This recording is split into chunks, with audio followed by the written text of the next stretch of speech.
देखिए Cramer's rule का ये क्वेश्चन नंबर 6 हमारे सामने रेडी है, लेकिन यहाँ पर हमारी इक्वेशन 1 तो सही है, लेकिन इक्वेशन 2 जो है ना वो लीनियर नहीं है, तो हमको पहले ये लीनियर बनाना पड़ेगा। तो देखिए अगर मैं इस इक्वेशन को मैं 2 से मल्टीप्लाई करता हूँ तो कुछ इस तरह से दिखेगा, वो 2x minus y by 2 into 2 equal to 1/2 into 2। तो देखिए ये 2 कैंसिल हो जाएगा ऐसे, है ना। तो 2x minus y is equal to ये 1, ये हमारा इक्वेशन नंबर 2 आ जाएगा, और ये हमारा इक्वेशन 1 था, है ना।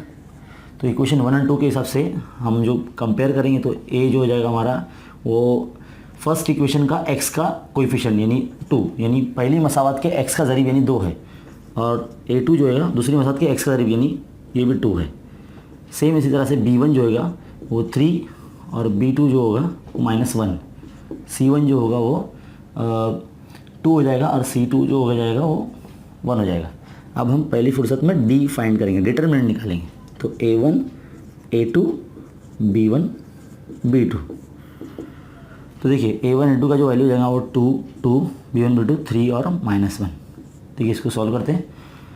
2 इंटू -1 यानी -2, फिर ये फॉर्मूले का -2 3 6, तो ये हो जाएगा -8, -2 -6 -8।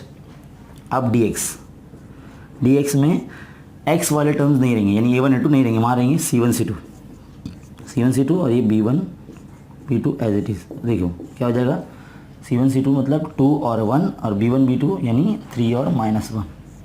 इसको क्रॉस मल्टीप्लाई करें, 2 1 से 2 यानी -2, फॉर्मूले का फिर -3 1 से 3, तो ये हो जाएगा -5, है ना। अभी मैं dy यहाँ फाइंड करता हूँ। तो dy जो है हमारा वो कैसा आएगा, इसमें a1 a2 तो रहेंगे लेकिन y वाले टर्म्स नहीं रहेंगे, वहाँ पे c1 c2 रहेगा। वैल्यू पुटअप कर देंगे, a1 a2 हमारा 2 एंड 2, c1 c2 हमारा 2 और 1। इसको फाइंड कर लेते हैं, 2 1 जा 2 माइनस 2 2 जा 4, तो ये -2 हो जाएगा। तो देखिए x फाइंड करने के लिए भी dx/d, तो dx का वैल्यू हमारे पास आया है -5 और d का वैल्यू हमारे पास -8, तो माइनस माइनस कैंसिल हो जाएगी, 5/8 हमारा आंसर है। और y का वैल्यू dy/d, तो dy जो है हमारा -2, d जो है वो -8, माइनस माइनस कैंसिल, 2 1 2 2 4 8, तो 1/4 ये आंसर आ जाएगा।